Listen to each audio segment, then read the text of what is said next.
டெல்லியில் போர் ஒத்திகை தொடர்பாக உயர்மட்ட ஆலோசனைக் கூட்டத்தில் அனைத்து மாநில தலைமைச் செயலாளர்கள் பங்கேற்பு. சிவில் டிஃபென்ஸ் இயக்குநரக தலைவர்கள், தேசிய பேரிடர் மீட்பு ஆணைய அதிகாரிகள் உள்ளிட்டோருடன் காணொலி வாயிலாக ஆலோசனை. நாடு முழுவதும் 244 மாவட்டங்களில் நாளை போர் பாதுகாப்பு ஒத்திகை நடத்த திட்டம். ஒத்திகையின் போது செய்ய வேண்டியவை குறித்து மாநில உள்துறை செயலாளர்களுக்கு மத்திய அரசு அறிவுறுத்தல்.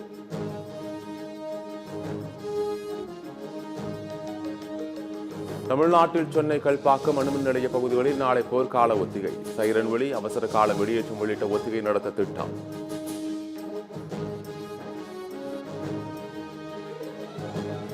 டெல்லியின் அனைத்து பகுதிகளிலும் பாதுகாப்பு அதிகரிப்பு. நாளை ஒத்திகை நடைபெற உள்ளதை அடுத்து போலீசார், துணை ராணுவத்தினர் குவிப்பு.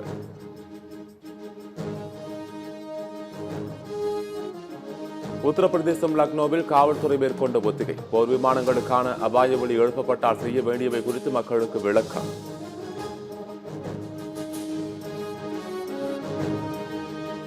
ஜம்முவில் உள்ள பள்ளிகளில் மாணவர்களுக்கு போர்க்கால பாதுகாப்பு ஒத்திகை. திடீர் தாக்குதல் நடத்தப்பட்டால் தற்காத்துக் கொள்வது குறித்து ஆசிரியர்கள், போலீசார் விளக்கம். ஜம்மு காஷ்மீரில் ஸ்ரீநகரில் உள்ள தாழ் ஏரியில் பாதுகாப்பு ஒத்திகை. ஏரியில் தவறி விழுந்தால் எவ்வாறு காப்பாற்றுவது குறித்து மாநில பேரிடர் மீட்பு படை செய்முறை விளக்கம். பாகிஸ்தானுக்கு செல்லும் செனாப் நதிநீரை நிறுத்திய இந்தியா. தண்ணீர் பற்றாக்குறையை சந்திக்க ஆரம்பித்த பாகிஸ்தான் மாகாணங்கள்.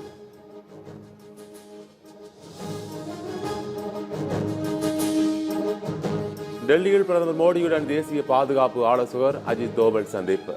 கடந்த 24 மணி நேரத்தில் 2வது முறையாக சந்தித்து அவசர ஆலோசனை. பயங்கரவாதத்துக்கு எதிராக இந்தியா எடுக்கும் நடவடிக்கைக்கு முழு ஆதரவு. அமெரிக்க நாடாளுமன்ற சபாநாயகர் மைக் ஜான்சன் அறிவிப்பு.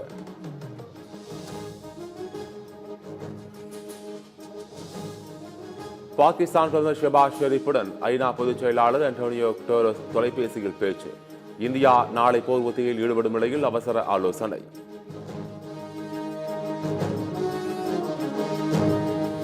தமிழகத்தில் 12ஆம் வகுப்பு பொதுத் தேர்வு முடிவுகள் முன்கூட்டியே வெளியாகிறது. மே 9ஆம் தேதிக்கு பதிலாக மே 8ஆம் தேதியே தேர்வு முடிவுகள் வெளியாகும் என அதிகாரப்பூர்வ அறிவிப்பு.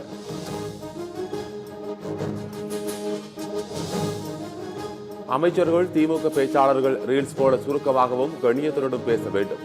4 ஆண்டுகள் ஆட்சி நிறைவை ஒட்டி முதலமைச்சர் மு.க. ஸ்டாலின் வேண்டுகோள்.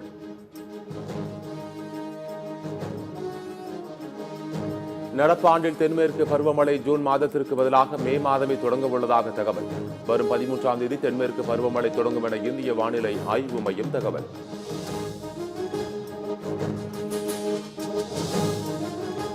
தஞ்சை மாவட்டம் பட்டுக்கோட்டையில் பாஜக முன்னாள் நிர்வாகி கொலை வழக்கில் 3 பேர் மதுரை மாவட்ட நீதிமன்றத்தில் சரண்யாவின் முதல் கணவரின் மகன் சொத்துக்களை கேட்டபோது தர மறுத்ததால் ஆத்திரத்தில் விரிச்சைகள்.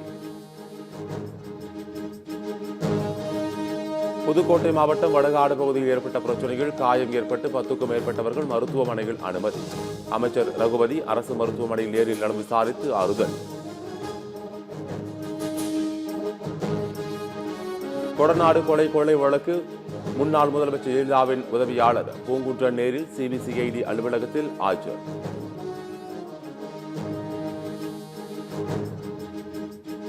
ஏ.ஆர். ரஹ்மானுக்கு விதிக்கப்பட்ட 2 கோடி ரூபாய் அபராதத்திற்கு இடைக்கால தடை. டெல்லி உயர்நீதிமன்றம் உத்தரவு. சிட்கோ நிலம் அபகரிப்பு வழக்கில் அமைச்சர் மா. சுப்பிரமணியன் மற்றும் அவரது மனைவி காஞ்சனா ஆகியோர் நேரில் ஆஜராக உத்தரவு. மே 23ஆம் தேதி நேரில் ஆஜராகவிட்டால் குற்றச்சாட்டு பதிவு செய்யப்படும் என சென்னை சிறப்பு நீதிமன்றம் எச்சரிக்கை. அரியலூர் சின்ன கடை வீதிகள் செயல்படும் அடகு கடையில் 250 சவரன் நகை மற்றும் 8 கிலோ வெள்ளி கொள்ளை. மக்கள் நடமாட்டம் அதிகமுள்ள பகுதியில் கொள்ளையர்கள் கைவரிசை.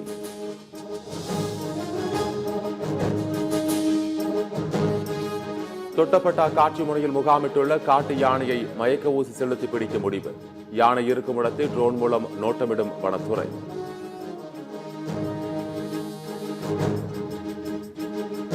கொடைக்கானல், பழங்கிக்கோம்பை பகுதிகளில் நேற்று மாலை முதல் முகாமிட்டுள்ள யானை கூட்டம். தொடர்ந்து ஒரே இடத்தில் இருப்பதால் விவசாயிகள் அச்சம். சென்னை அடுத்த போரூர் அருகே வளர்ப்பு நாய் கடித்ததில் 6 வயது சிறுவன் காயம். வீட்டின் அருகே சிறுவன் விளையாடிய போது கடித்து குதறிய நாய்.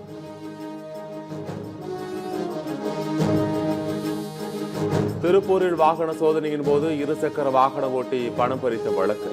காவல் உதவி ஆய்வாளர் உட்பட 3 பேர் பணியிடை நீக்கம் செய்து மாநகர காவல் ஆணையர் அதிரடி உத்தரவு.